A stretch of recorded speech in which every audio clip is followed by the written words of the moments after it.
자, 서로 한번 인사할까요? 예배 드리는 것이 감사한 일입니다 하고 인사합시다. 예배 드리는 것이 감사해. 아멘. 여러분, 우리가 이렇게 편하게 같이 한 자리에 모여서 이렇게 기도하고 찬송하고 예배를 드린다는 것이 그냥 우리는 일상적인 생활이지만, 그래서 이것이 얼마나 감사한 일인지 우리가 잘 알지 못하고 깨닫지 못하는 일이겠지만, 그러나 분명한 것은 오늘 우리가 이렇게 찬송하고 기도하고 함께 모여서 예배하는 것은 정말 하나님의 놀라운 축복이다. 할렐루야. 저 여러분들이 소중함을 좀 알았으면 좋겠어요. 물론 우리나라가 처음부터 기독교 나라는 아니었잖아요. 그래서 기독교가 처음에 들어왔을 때 여러 핍박이 있었고 많은 또 사람들의 순교 그리고 희생이 있었습니다. 그러나 그런 순교, 그런 희생에 열매가 맺어져서 이렇게 교회가 자리 잡고 또 이런 교회로서의 성도들이 함께 모여서 이 예배하는 것, 이것은 여러분 그냥 된 것이 아니고 정말 하나님의 은혜로, 그냥 하나님의 은혜였다라는 거죠. 하나님의 은혜로 오늘 우리가 지금 이 자리에서 예배하는 줄로 믿습니다. 그러니까 일본을 다녀와 보니까 그런 것들을 조금 더 이렇게 몸에 또 이렇게 다가오게끔 좀 느낄 수 있더라고요. 자, 우리나라보다 한 300년 정도 사실 복음이 먼저 일본에 들어갔어요. 기독교, 넓은 의미에서 기독교라고 얘기하지만, 예수의 중심으로 천주교가 이제 복음을 먼저 이렇게 일본에 들어가게 되어졌는데, 그러나 역시 핍박은 시작되었지요. 근데 그 핍박의 그런 내용들이 이루 말할 수 없는 것들이었다는 것을 한번 이번에 경험하고 오게 되어졌는데, 자, 배교를 권유하면서 아주 잔혹한 핍박 가운데에 정말 많은 사람들이 순교했더라고요. 그 순교하는 장면들을 보면 정말 상상할 수 없는 그런 비참함, 고통, 어떤 그런 가운데서 이제 순교를 하게 되어지는데, 우리나라도 일제 압제 시대 속에서 어떤 고문을 가할 때 가족들 앞에 데려다 놓고 가족을 위협하고 가족을 고문하면서 이렇게 했던 일들, 어떤 이런 일들이 예수 믿는 사람들 앞에서 진행이 되어졌고, 그래서 예수 배교를 위해서 가족들 앞에다 데려다 놓고 그들을 고문하고 위협하고 하는 아주 정말 인간으로서 어떻게 생각할 수 없는 그런 비참한 그런 고통들 앞에서 그들이 죽어나가기도 하고, 또 심지어는 거꾸로 매달아서 거꾸로 매달아놓고 그냥 죽을 때까지 거꾸로 매달아. 그리고 더 나쁜 것은 구멍을 파갖고 목이나 몸 반을 구멍에 넣어놓고 거꾸로 매달아놓은 채 그걸 죽을 때까지. 근데 또 거기다가 한술 더 떠서 이마나 얼굴에다 상처를 내갖고 피가 떨어지게 해서, 그래서 자기의 피를 보면서 그렇게 10시간 이상을 고통 가운데 순교하게 했다. 어떤 그런 일들. 또 바닷가에다가 십자가를 만들어 놓고 십자가에 달아 놓고요. 썰물 때는 물이 나가잖아요. 그러니까 십자가의 당체로 그냥 냅두면 물이 들어오잖아요. 그러니까 밀물이 들어올 때에 거기에 빠져서 죽게 만들어요. 어떤 이런 일들. 그리고 나가사키현에 가보니까 가장 많은 순교자의 피가 흐른 곳이 있더라고요. 호쿠바루 처형장이라고 하는데, 멀리서부터 기독교인들을 잡아다가 한 1,000km를 이렇게 끌고 왔는데, 그것도 귀를 자르고 귀가 잘린 채 1,000km를 끌고 온 사람들이 131명. 그 131명을 사열로 줄을 지어서 무릎을 꿇린 채 한 사람 한 사람 목을 자르네요. 그런데 그렇게 처형당하면서도 그 누구 하나도 소리를 내어 울거나 한마디의 시름소리도 내지 않고 묵묵히 죽어갔던 사람들이다. 참 대단한 순교죠, 어떻게 보면. 그런데 이 참수당한 순교자들의 머리를 소금에 절여서 한 20여일 동안 전시를 해놓고 나서, 그리고 그들을 묻는데 머리는 따로, 몸은 따로. 왜 그렇게 했느냐? 이 부활을 염려했다. 그러니까 머리하고 몸을 같이 놓으면 그들의 이야기대로, 기독교 이야기대로 부활할까봐 몸 따로 머리 따로 쫙 떨어져갖고 묻어놓고 했던 어떤 이런 일들. 그리고 또 구마모토 현이라는 곳에는 우리가 너무 잘할 거예요. 그 유황 온천이 굉장히 유명하거든요, 세계적으로. 그 산 꼭대기에 올라가니까 산 꼭대기에서 그 온천 그 연기가 막 풍기면서 말이지. 그 유황이 그렇게 사람의 몸에 좋다면서요. 거기를 찾는 많은 사람들.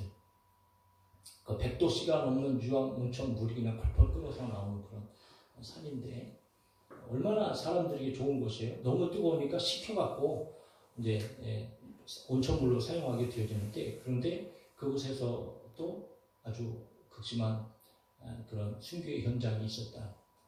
산 밑에서부터 사람 끌고 와서, 여러분 믿음의 사람들 끌고 와서 그 뜨거운 물에다가 집어넣었다가 꺼내갖고 다시 살려. 괜찮아지면 또 집어넣어. 또 살려. 이런 반복을 하면서 생체 실험을 한 거죠. 그렇게 하면서 참 많은 믿음의 사람들이 죽어나갔다. 참 정말 씨를 말린 거죠. 씨를. 극심한 박해 가운데. 자, 그런 과정을 통해서 이제 참 순교의 역사가 있었고, 참 말할 수 없는 그런 가지각색의 아주 잔혹한 그런 박해 속에서도 당시의 선교사들과 또 믿음을 가진 사람들은 정말 많은 사람들이 순교를 하게 되어졌고, 그런 어떤 순교의 현장들을 몇 곳을 이제 방문하면서 그런 이야기를 들어보니까 참 비참하더라.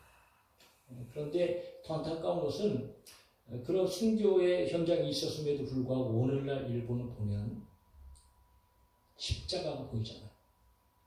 어디를 가도 아주 너무 귀합니다. 그만큼 여전히 기독교를 받아들이지 못하는 그들이 그들 섬기는 우상이요 88,000가지라래요. 88,000가지. 그러니까 온 세상의 것들이 다 우상이다. 물론 그럴 만한 역사적 배경도 없지 않아 이제 가이드가 얘기하는 것을 듣게 되어졌는데, 어쨌든 간에 그런 상황 가운데에서 온갖 잡신을 믿으면서 여전히 교회는 보이지 않는. 그러니까 1억 한 2,500만 국민 중에 천주교, 거의 대부분 천주교겠죠. 천주교 포함한 기독교 인구가 0.5%밖에 되어지지 않는 그런 나라. 자, 그런 곳인 것을 다시 한번 이게 보고 듣고 깨닫고 돌아왔는데, 그래서 가만히 생각해 보니까 여러분 정말 예수를 믿고 교회가 이렇게 부흥하면서 교회 안에서 찬송하고 기도하고 예배하는 것이 얼마나 큰 복인가. 할렐루야. 정말 저 여러분들은요 정말 너무 축복받아요. 마음껏 기도할 수 있고 마음껏 찬양할 수 있고, 이런 날이 언제까지 지속될 줄은 잘 모르겠지만 여러분 예배 드리는 것을 감사하게 생각하시고 예배할 수 있는 것, 정말 하나님의 은혜라는 것을 좋아하는 여러분들이 정말 하나님 앞에 감사해야 할 일인 줄로 믿습니다. 그런데 또 한 가지 제가요 이렇게 다녀오면서 아주 중요한 것을 한 가지 느꼈어요. 그것은 그 현장에서 있었던 그 역사 속에서 일어난 일이 아니고 우리 모임 가운데 우리 목사님들이 한 34명, 목사님, 사모님, 장로님, 사모님의 34명이 같이 다녀왔어요. 같이 다녀왔는데 뭘 말씀드리려고 하냐면은 처음부터 끝까지, 처음부터 끝까지 출발하는 시간부터 돌아오는 그 시간까지 정말 좋았어. 왜 좋았냐면 이게 사람이 모인 곳에는요, 이게 불만도 있을 수 있고 불평도 있을 수 있고, 여행하는 자리 항상 그렇거든요. 이게 쉽지 않아요. 코스가 굉장히 좀 빡빡했어요.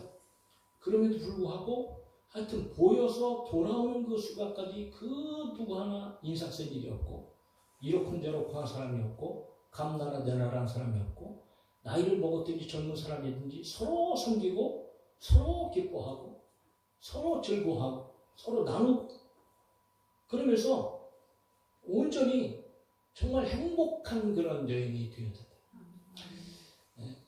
정말 저는 그것을 더 큰 은혜의 경험으로 삼고 싶어요. 바로 이것이 여러분 예수 안에 있기 때문에 가능하다.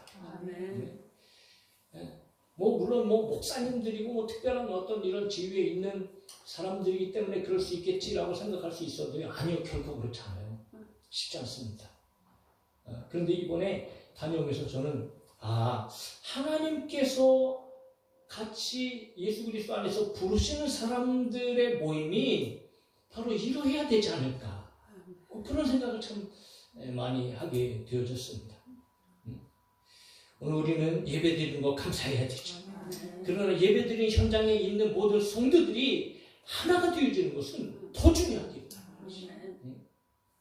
그러니까 우리들 가운데는 하나님께서 부르셔서 구원의 은혜를 주시기도 하지만 부르셔서 부르심의 책임, 부르시는 책임, 부르신 이유가 분명히 있는데 그 책임도 우리는 감당하면서 살아야 된다. 그래서 5월달에 우리가 이제 하나됨을 그토록 중요하게 제가 생각하면서 5월 첫 주부터 이 교회의 하나됨의 비밀, 그 은혜, 그것이 얼마나 큰 하나님의 은혜이고 우리가 그것을 이루어가야 되는가라고 하는 것들을 계속적으로 지금 말씀드리고 있잖아요. 하나됨의 의미, 이게 하나됨이 얼마나 소중한 일인가. 자, 그런데 오늘 교회는 이렇게 한 몸으로 하나가 되어져야 된다. 여러분 정말 저희 분들이 얼마나 교회를 걱정하고 얼마나 교회에 대해서 근심하고 고민하고 있는지 나는 알 수 없습니다. 근데 성도들이 정말 교회에 대해서 그렇게 깊이 생각하지 않는 것 같아요. 교회에 대해서 그렇게 어떻게 하면 정말 내가 다니는 교회가 정말 아름다운 교회가 되고 복된 교회가 되고 하나님께서 기뻐하시는 교회가 되어질까? 라고 하는 고민들을 안 하는 것 같더란 말이죠. 우리 성도 여러분들은 뭐 어떤 생각을 하고 있는지 모르겠지만 오늘 바울을 보세요. 바울. 에베소 교회에 지금 편지를 쓴 것 아니겠어요? 근데 에베소 교회에 편지를 쓸 때 바울의 형편이 좋았나요? 그렇지 않아요. 왜냐하면 지금 감옥에 있어요. 감옥에. 복음 전하다가 감옥에 갇혔어요. 옥중서신이란 말이에요. 그러면 감옥에 갇혔으니까 너희가 좀 나를 위해서 좀 많이 기도해라. 물론 그런 내용도 없잖아 있긴 있지만 그러나 바울의 고민은 바울의 걱정은 온통 교회예요. 온통 교회. 오로지 교회에 대한 생각밖에 없어요. 그런 상황 가운데서도 그냥 자신의 석방이나 자신에 대해서 염려는 하지 않아요. 그런데 에베소 교회에 대한 염려는 끊임없어요. 그래서 그 염려 가운데에 바울은 에베소 교회가 어떤 교회가 되어져야 되는가, 한 몸으로서의 교회가 어떤 것을 이루어가야 하는가 라고 하는 근심으로 걱정으로 충만해서 오늘 에베소 교회에게 지금 편지하면서 내용 가운데 이제 기록한 건데, 그러므로 어떻게 보면 바울의 근심 걱정은 여러분 거룩한 근심 걱정이라고 할 수 있을 것 같아요. 저 여러분들이 교회를 향한 거룩한 근심이 있기를 주의 이름으로 축복하고 교회를 위한 거룩한 좀 염려할 수 있는 그런 우리 성도들이 되어질 수 있기를 간절히 소망합니다. 그래서 주 안에서 갇힌 내가 너희를 권하노니 라고 얘기하면서 여러분 주 안에서 갇힌 내가 너희를 권하노니 여기서 너희는 교회 아니겠어요? 성도들 아니겠어요? 모든 성도들에게 모든 교회들에게 바울이 지금 가르치고 하고자 하는 말이 있는 거예요. 자, 그 말은 핵심은 무엇이냐 하면 너희가 부르심을 받은 일에 합당하게 행하라. 그러니까 물론 먼저는 바울도 분명히 얘기합니다. 너희가 부르심을 받았다. 이것은 너희가 지금 교회가 된 것은 너희가 지금 하나님의 자녀가 된 것은 너희의 힘이나 능력이나 너희의 지혜나 너희의 행함으로 된 것이 아니야. 그것은 부르심을 받았기 때문이야. 즉 다시 말해서 그것은 하나님의 은혜야 라고 얘기하는 거죠. 하나님의 은혜로 구원받았고 하나님의 은혜로 교회가 되어졌고 하나님의 은혜로 성도가 되어졌다는 거죠. 그러면 그렇게 하나님의 은혜로 성도가 되어진 너희에게 그 부르심에 합당한 삶을, 책임의 삶이 너희에게 주어졌다는 거죠. 자, 그것이 무엇이냐 하면 결과적으로 부르심에 합당하게 행함으로 최종적으로 이루어가야 할 최종 목표는 무엇이냐 하면 바로 13절의 말씀입니다. 같이 한번 읽어볼까요? 시작. 평안의 매는 줄로 성령이 하나 되게 하신 것을 힘써 지키라. 할렐루야. 네. 평안의 매는 줄로 성령이 하나 되게 하신 것을 힘써 지키라. 그러니까 바울은 예수님께서도 역시 마찬가지죠. 지난번에도 우리가 보았지만 예수님 마지막 만찬하시고 그리고 유월절 그 만찬 후에 예수님께서 기도하시잖아요. 기도하실 때에 그 기도의 가장 핵심적인 것은 바로 제자들의 하나됨이었거든요. 하나됨. 그토록 하나님은 하나됨을 아주 중요하게 생각하시고 모든 믿음의 사람들을 하나로 만드셨는데 오늘 바울 역시도 그 중요성을 얘기하는 거예요. 하나됨의 중요성. 그러니까 이 하나됨을 지속적으로 너희가 유지해야 된다는 거예요. 그런데 그 지속적으로 유지하기 위해서 반드시 뭐가 필요하냐면 평안의 매는 줄이 필요하다. 즉 다시 말해서 여러분 평안만이 하나가 되어지는 그런 비결이 되어진다는 거죠. 예수님께서 왜 이 땅에 오셨어요? 저와 여러분들을 평안하게 하시고 할렐루야. 화목하게 하시고 누구와 화목하게 하세요? 하나님과 화목하게 하시고 우리 하나님과 원수였다고 얘기했잖아요. 그러니까 하나님과 화목하게 하시고 그뿐만 아니고 하나님 안에서 유대인이나 이방인이나 모든 사람들을 평안하게 하시고 화목하게 하셔서 평안의 관계 가운데에 하나로 하시기 위하여서 예수님께서 오셨고 십자가에 달려 죽으셨죠. 그리고 나서 이제 모든 믿음의 사람들에게는 어떤 책임이 주어지는가 하면 이렇게 화목하게 하는 직분의 책임이 주어진단 말이에요. 그래서 고린도후서 5장 18절에 말하는 모든 것이 하나님께로서 났으며 그가 그리스도로 말미암아 우리를 자기와 화목하게 하시고 또 우리에게 화목하게 하는 직분을 주셨다라고 해요. 오늘 저와 여러분들에게 화목하게 하는 직분을 주신 줄로 믿습니다. 무슨 말이냐? 우리들을 통해서 화목을 이루어 가시긴다는 거죠. 그러므로 평안은 하나됨의 가장 기본적인 것이고 기초다. 그러니까 평안할 때에 하나가 되어질 수 있는 거죠. 그래서 여러분 더 강력하게 바울은 어떻게 표현하는 거예요? 평안의 매는 줄로 하나가 되게. 그러니까 이미 너희는 하나로 하나님께서 묶어놓으신 그런 교회다. 그런 성도라는 거죠. 그런데 그렇게 하신 것은 우리 스스로 한 것이 아니고 성령의 일이었다. 성령의 역사였다는 것을 강력하게 이야기하고 있습니다. 그러니까 성령으로 말미암아 오늘 저와 여러분들 하나님은 완전한 하나로 이미 엮어놓으셨어요. 할렐루야. 이미 하나가 되어졌단 말이죠. 평안함으로 하나님과 평안하고 서로가 평안함으로 하나로 하나님께서 이미 만들어 놓으셨다. 그러면 이제 저와 여러분들에게 책임이 주어졌습니다. 그 하나로 만들어 놓으신 것을 우리는 어떻게 해야 돼요? 힘써 지켜야 된다는 거죠. 자, 힘써 지킨다는 것은 그냥 단순하게 어느 정도 노력하다가 마는 그런 의미가 아닙니다. 반드시 이건 생명을 걸고 지켜야 한다는 의미가 있는 거예요. 여러분, 우리가 5월달을 우리 생각하면서 봤잖아요. 가정이 하나됨 중요하지요? 근데 하나됨이 쉬워요? 하다못해 여러분 부부 얼마나 부부 소중합니까? 하나님께서 부부가 하나 되는 건 한 몸이라고 얘기하시잖아요. 하나됨. 그런데 부부가 하나 되는 게 쉬워요? 쉽지 않죠. 자녀와 부모, 가족들이 하나 되는 것 결코 쉽지 않아요. 그래서 성경은 여러분 그렇게 하나 되기 위하여서 각자에게 부모에게, 남편에게, 아내에게, 자녀에게 역할을 의무를 주시잖아요. 이렇게 할 때에 너희가 하나가 되어지고 한 몸을 이룰 수 있어 라고 하는 걸 가르쳐 주시잖아요. 각자의 의무의 역할이 있다는 거죠. 교회 역시 마찬가지라는 거. 그러니까 성도들은 평안으로 하나가 되어져야 되는데 성도 각자에게 하나됨을 지키고 이루어 나가는 그런 삶의 역할들이 있다는 거죠. 그러면 하나됨의 근거가 무엇인가? 왜 교회는 하나이고 하나가 되어져야 되는가? 왜냐하면 여러분 계속해서 4절부터 6절에 그 하나됨의 근거가 나타나고 있는데 4절입니다. 몸이 하나요 성령도 한 분이시니 이와 같이 너희가 부르심의 한 소망 안에서 부르심을 받았느니라. 몸이 하나다. 몸이 두 개인 사람이 없죠? 많은 지체가 있지만 몸은 하나입니다. 여태까지 여러분 교회에 대해서 우리는 끊임없이 그것을 얘기를 들었어요. 5월달 첫 주부터 교회는 하나다. 교회는 한 몸이다. 오직 주인은 예수 그리스도시고 오직 주인은 하나님이시고 교회는 한 몸으로 하나다. 각 지체가 있고 여러 지체가 있고 뭐 부족하고 연약하고 잘난 사람 못난 사람 뭐 가지각색의 여러분 그 사람들이 모여있지만 이 몸은 다 하나다. 유기적인 몸체로서 한 몸이다. 한 몸. 그래서 고린도전서 6장 15절에 너희 몸이 그리스도의 지체인 줄을 알지 못하느냐.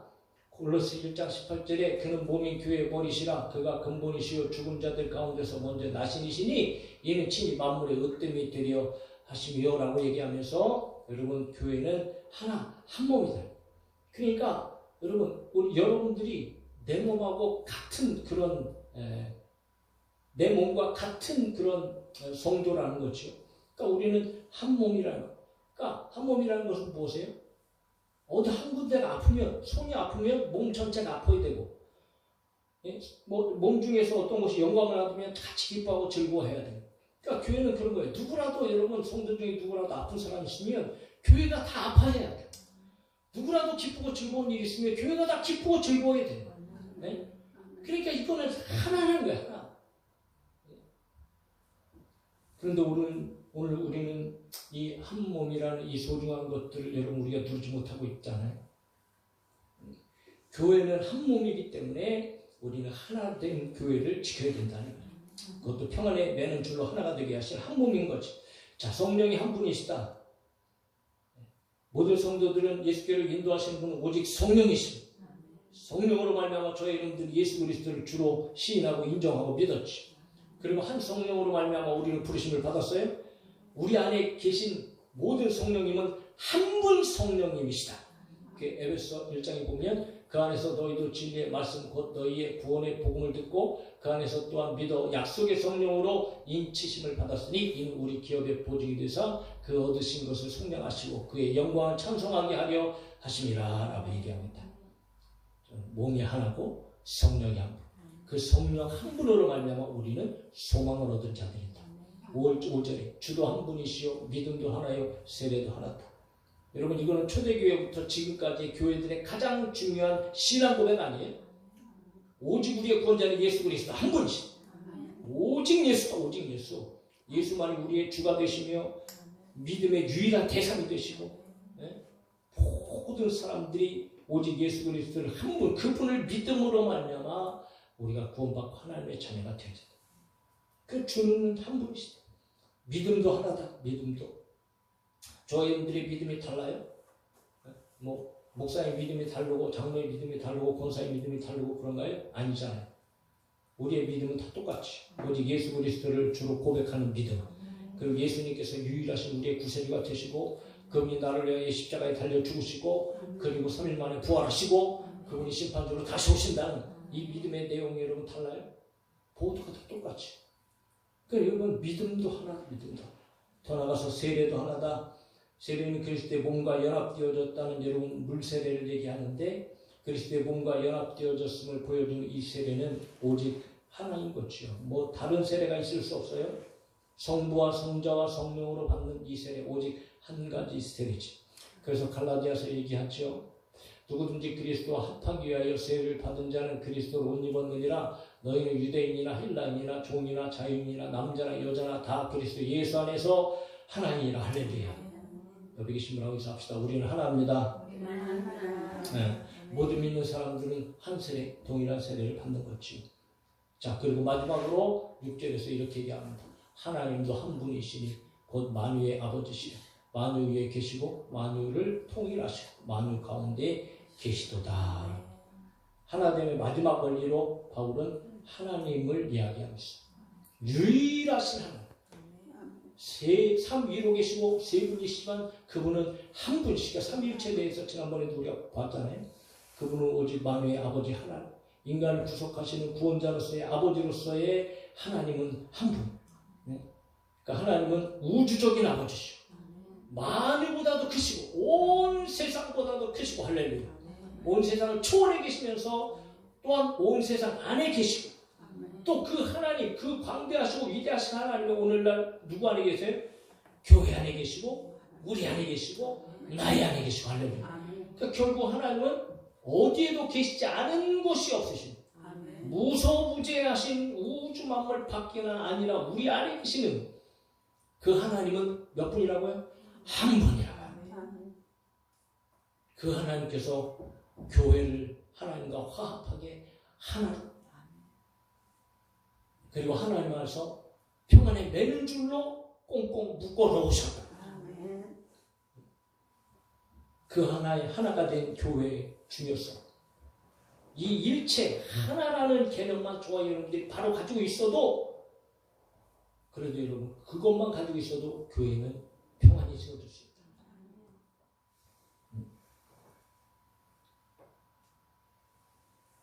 자, 그러므로 여러분 그렇게 하나가 되게 하신 것을 우리는 지켜나가야 될 필요성이 있다. 오늘날 교회의 모습을 보면 참으로 많은 안타까운 모습들이 있지만, 어찌됐든 정말 하나님께서 기뻐하시는 교회는요, 평안으로 하나가 된 교회. 하나님은 그렇게 이미 만들어 놓으셨어요. 그러므로 우리는 그 교회를 지켜나가야 돼요.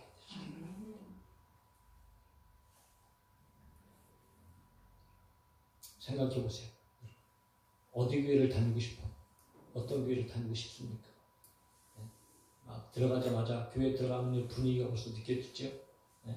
어떤 교회는 싸한 분위기가 벌써 사람들한테 느껴지기도 하고, 대하는 태도 보면은 정말 이 교회가 사랑이 있는가 없는가 벌써 여러분 감으로 다 느껴지고, 다 이제 뒤어지죠. 그래서 여러분 누구든지 마찬가지죠. 사랑이 넘치고 평안이 넘치고 밝고 기쁘고 즐겁고 정말 가족적으로. 그래서 뭐 사람이 많다는 핑계, 물론 사람이 많으면 그런 핑계도 될 수 있겠지만, 아니요, 사람이 많아도 얼마든지 여러분 가족 같은 교회가 되어줄 수 있습니다. 우리가 그것을 만들려고 노력하지 않으니까 문제인 거죠. 누구든지 여러분 평안한 교회 가고 싶고, 누구든지 행복한 교회 가고 싶고, 그러니까 평안하지 않은 것 같고 행복한 교회가 아닌 것 같으니까 여러분 교회 나가는 것이 꺼려지고, 나가다가도 여러분 다른 교회로 가고, 그런 일들이 벌어지는 거 아니겠어요? 오늘 저와 여러분들은 정말 평안에 매는 줄로 성령이 하나 되게 하신 것을, 그런 교회를 힘써 지키고 그런 교회를 만들어갈 수 있는 그런 우리 성도들이 되어줄 수 있기를 예수님의 이름으로 축복합니다.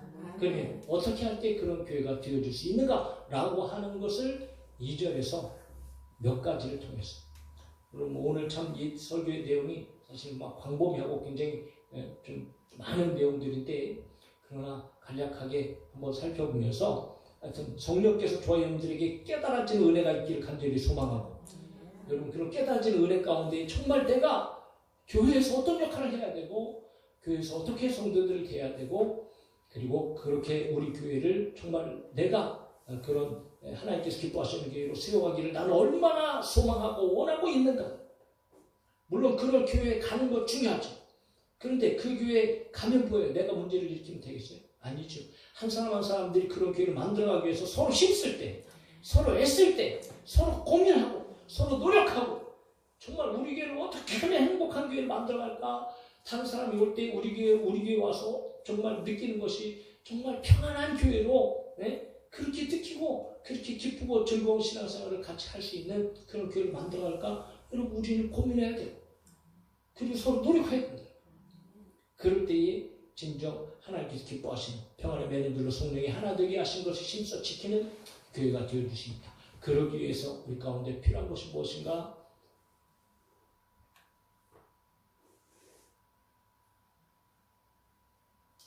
이절입니다. 같이 읽읍시다. 시작. 모든 겸손과 온유하고 오래 참음으로 사랑 가운데 서로 용납하고. 할렐루야. 자, 몇 가지가 등장하네요. 첫 번째로 겸손하라. 겸손하라. 사실 겸손이란 말은요, 오늘날 우리가 듣기에는 참 좋은 말이죠. 그런데 당시에는 이 겸손이라는 말 자체가요, 사람들이 이게 좋은 의미의 말이 아니에요. 왜냐하면 겸손이라는 말이 무슨 어떤 사람에 대해서 이 말이 사용되어졌냐면 아주 비천하고 노예 상태에 있는 사람들에게 이 겸손이라는 것이 말이 적용이 되어졌어요. 그러니까 겸손하라는 말은 무슨 말이냐 하면 나는 종입니다. 나는 노예입니다. 이런 의미거든요. 그러니까 여러분 나는 종입니다. 나는 노예입니다. 그때 당시에 종과 노예는 비참한 인생인 거예요. 비참한. 자기의 거 싼 것도 없어요. 그냥 이리저리 팔려나가면서요. 사람 취급도 받지 못하는 그런 상황인 거죠. 그런데 그렇게 겸손하라? 그런 자가 되라? 이거는 욕인 거예요. 욕. 그런데 오늘날 이 겸손은 기독교 안에서요. 너무 큰 삶의 미덕이고 이것은 믿음의 사람들이 살아내야 할 그런 삶의 모습이라는 거죠. 즉 믿음의 사람들은 종이 되어져야 된다. 노예처럼 되어져야 된다. 바로 이것은 예수님의 모습이다. 예수님께서 여러분 높으신 하늘 보좌를 다 버리시고 영광을 버리시고 낮디 낮은 버러지와 같은 인간의 몸을 입으시고 종의 모습으로 여러분 이 땅에 오셨잖아요. 그리고 그것보다 더 지난번에도 보았지만 제자들의 발까지 씻기시고 그런 종의 모습으로 예수님은 실질적으로 그분이 종이 되셨어요. 그분이 노예 모습을 가지셨단 말이죠. 그러므로 오늘도 역시 믿음의 사람들에게 마찬가지입니다. 예수님 닮아가는 모습 가운데의 겸손이라는 것은 가장 여러분 훌륭한 모습이기도 합니다. 신앙의 미덕이 자기를 낮추는 거지. 그리고 남을 낮게 여기는 겁니다. 남을 높이는 겁니다. 그러니까 우리는 나 스스로가 내가 이런 사람인데 내가 높은 사람인데 나는 저 사람보다 높은데 이런 생각 하게 되어지면 그 순간 여러분 평안은 깨지는 거예요. 그러니까 서로 종의 모습으로 내려갈 때에 평안이 유지될 수 있다는 거죠. 그러므로 우리는 항상 나 자신을 낮출 수 있어야 돼. 무슨 복사가 높은 직위입니까? 장로가 무슨 권사가 무슨 높은 직위예요? 무슨 계급입니까? 그런 게 아니잖아요. 하다못해 세상에서도 별은 익으면 익을수록 어떻게 한다고요? 고개를 숙인다는 거. 고개를 숙인다는 건 뭐예요? 겸손해지는 거, 낮아진다는 것 아니겠어요? 그러므로 여러분 교회는 직분에 관계없이 그 어떤 성도들 전체 속에서 서로가 낮아지고 서로가 겸손함으로 그렇게 여러분 자신을 내려놓을 수 있어요. 그럴 때 교회가 평안해지고 평안의 매너줄로 하나가 되는 것을 지켜나갈 수 있다는 거예요. 오늘 우리 성도들이 겸손한 성도들이 되어질 수 있기를 주님의 이름으로 축복합니다. 두 번째는 여러분 온유해야 되겠다. 온유한다는 것은 우리가 생각하기도 벌써 머릿속에 이렇게 온유하다는 것은 좀 그려지죠. 그래서 바로 여러분 넓은 마음 아니겠어요? 넓은 마음. 이해심이 깊고 화를 내야 되는 일에서도 여러분 화내지 않고. 근데 우리는 순간순간마다 어떤 일이나 어떤 말을 들을 때에 그냥 순간순간 우리는 막 표정이 바뀌고 말이 바뀌고 막 이러잖아요. 그냥 막 튀어나오죠. 마음대로 말하고 마음대로 행동하고 그것이 상대방에게 어떤 영향을 주는지 생각하지도 않고 그렇게 할 때가 너무나 많다는 거지. 자, 그런 일을 통해서 얼마나 많은 어려운 일들이 발생하고 있는가.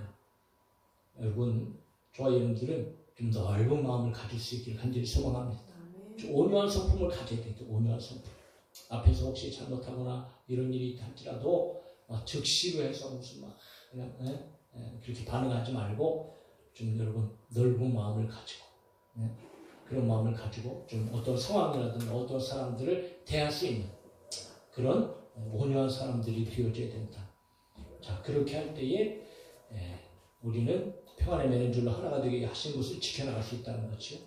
그리고 여러분 넓은 마음을 가지고 있는 것보다도 더 한 단계 나가서 우리는 오래 참아야 된다. 오래 참아. 자, 오래 참으면 죄인을 대하시는 하나님의 성품이 있죠. 우리는 하나님과 원수였었고 끊임없이 하나님 앞에 또 죄를 짓는 그런 지금도 역시 마찬가지. 예수를 믿었음에도 불구하고 여러분 하루에도 몇 번씩 아니면 하루에도 수십 번씩 우리는 여전히 죄인의 모습이고 여전히 여러분 하나님 앞에서 그런 사람들 아니겠어요? 그러니까 죄를 지을 때마다 하나님께서 여러분 그 죄 짓는 것 가지각색 모든 것들을 다 그냥 한 가지 한 가지 다 징계하시고 심판하시고 매를 대신다면 여러분 저기에 남아있을 사람이 어디 있어요? 예? 살아갈 수 있는 사람이 어디냐 말이에요.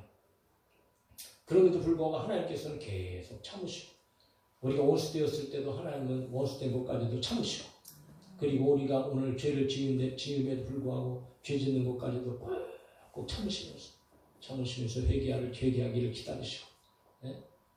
끊임없이 참으시는 하나님 그 하나님의 그 마음 하나님의 사랑을 우리도 배워야 되겠다. 그러니까 사람들의 관계 속에서도 역시 마찬가지죠. 성도들이 여러분 참을 수 있어야 돼. 예? 예.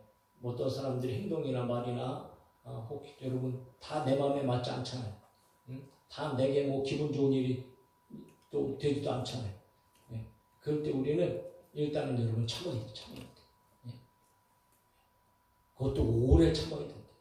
한 번, 두 번뿐만이 아니고 오래 참을 수 있는 그런 성도들이 되어줘야 된다는 거죠. 우리 앞에 가지각색의 상황들이 펼쳐집니다. 예. 가지각색의 일들이 관계 속에서 끊임없이 펼쳐져요. 예. 그런 상황 속에서 어쩌든지 평안을 유지하기 위해서는 내가 참아야 돼. 내가 먼저 참아야 돼. 서로 참아야 돼. 서로. 혹시 실수할 수 있죠. 혹시 연약한 부분이 있기 때문에 잘못한 일들도 얼마든지 있을 수 있죠.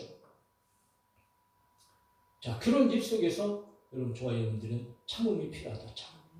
사랑하는 성도 여러분, 정말 오래 참을 수 있는 우리 성도들이 될 수 있기를 간절히 소망합니다.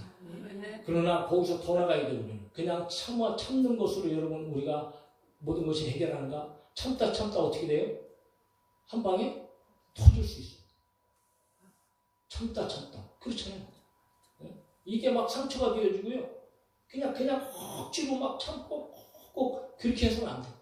오래 참는 것 중요한데 그런데 마지막으로 이게 필요한 거예요. 사람 가운데서 서로 용납해야 된다.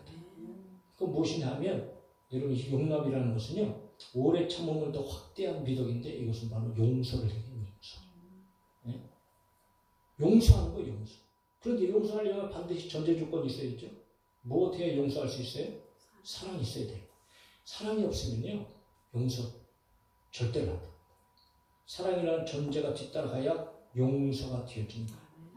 그러니까 사랑은 그 어떤 것보다도 큰 능력이죠. 지난번에도 우리가 보았지만 여러분 사랑은 하나님의 사랑으로 보상이나 조건을 내걸지 않는 자기 희생적인 무조건적인 사랑입니다. 하나님께서 저와 여러분들을 그렇게 사랑하셨듯이 우리도 이웃을 위하여서 형제를 위하여 그렇게 사랑하고 그들의 결정과 그들이 잘못한 모든 것들 그런 것들까지도 우리는 포용할 수 있어야 되고 그것을 예수 그리스도 안에서 여러분 우리는 용서해야 된다. 받아들일 수 있어야 된다. 이것이 진정한 용서라는 거죠. 그러니까 용서할 때에 교회는 평안하게 돼요. 평안의 맹주를 지켜나가게 되어진다. 그럼 몇 번까지 용서하면 좋을까요? 베드로가 예수님께 이야기하죠. 예수님 나에게 잘못한 사람이 있는데요. 그 사람을 몇 번까지 용서하면 되겠습니까? 7번까지 용서하면 좋을까요? 왜 베드로가 7번을 얘기했는가? 당시의 사람들은 한계를 3번으로 봤어요. 3번 인내했으면 3번 용서했으면 야 잘한 거다. 그렇게 생각했거든요. 근데 베드로는 7번까지 했으니까 그러니까 7번이 완전수 아니에요? 그러니까 베드로는 탁월한 용서의 어떤 그 횟수를 예수님 앞에 제시한 거예요. 어쩌면은 예수님께서 야 어떻게 너 그렇게 생각했냐? 7번 대단하다 야. 그 정도면 되겠지. 하고 여러분 칭찬받을 줄 알고 예수님 앞에 7번을 제시했다는 거예요. 그런데 여러분 택도 없어요. 예수님께서 뭐라고 말씀하세요? 7번씩 70번이라도 용서하라. 이것은 490번 용서하라는 것이 아니고 490번 용서할 일도 없지만 끝까지 용서하라. 끝까지 용서하라. 끝까지 용서하라는 끝까지. 예수님께서 우리들의 죄를 용서하신 것 같이 예수님께서 우리들을 한 10번만 용서해 주시고 100번만 용서해 주신다면 여기 남아있을 사람이 어디 있겠어요? 예? 1000번, 10,000번, 아니 10만 번, 그 이상도 하나님 예수 그리스도 안에서 저희들이 끊임없이 용서해 주시고, 하루에 100가지 죄를 여러분 하나님 앞에 고백한다 해도 하나님은 그 모든 죄를 다 용서해 주시고, 하나님은 끊임없이 저희들을 용서해 주시고, 그래서 하나님과 화목을 이루고 갑니다. 하나님과 화합하게 하시고, 언제든지 아빠 아버지하고 하나님의 보좌 앞으로 나갈 수 있도록, 그리고 성도들 안에서도 그렇게 하나가 되게 하시는데, 성도들 안에 여러분 용서가 있습니다. 용서가 되어져야, 그래야 진정한 평안을 내는 줄로 하나가 되게 하신 것을 우리는 힘써 지켜나가게 되어진다는 거죠. 사랑하는 성도 여러분, 말씀을 맺겠습니다. 하나님께서 교회, 그리고 저와 여러분들을 그리스도 안에서 하나가 되게 하셨습니다. 이 하나 되면 놀라운 비밀, 하나가 되게 하여 주셔서 우리가 함께 여기서 여러분 기도하고 찬송하고 예배 드리잖아요. 그런데 이 예배도 우리 가운데 너무 중요하지만 이 하나가 되게 하신 것을 저와 여러분들은 지켜야 되는데, 분명히 하나님은 평안에 매는 줄로 성령이 하나 되게 하신 것이 저와 여러분들이고 교회인 줄로 믿습니다. 그러므로 우리는 그것을 힘써 지켜야 되는데, 이걸 지키기 위해서 저와 여러분들은 발버둥을 쳐야 되고, 여러분 몸부림쳐야 되는 거예요. 몸부림쳐야 되는 거예요. 오늘 교회. 그러므로 평안에 매는 줄로 성령으로 말미암아 하나 되게 하신 것을 저와 여러분들이 힘써 지키기 위해서 사랑하는 성도 여러분, 겸손합시다. 온유합시다. 오래 참고 사랑으로 서로 용서하고, 그러므로 진정 하나님께서 오늘날 찾으신, 하나님께서 오늘날 진짜 보기 원하시는, 하나님께서 세워가시는 그야말로 여러분 온전한 교회, 올바른 교회, 그런 교회가 행복 가득한 교회가 되어지기를 간절히 소망하고, 그런 교회를 만드는데 저와 여러분 한 사람 한 사람들이 앞장서고 힘쓰고 애쓰는 성도들이 되어주시기를 예수님의 이름으로 축복합니다.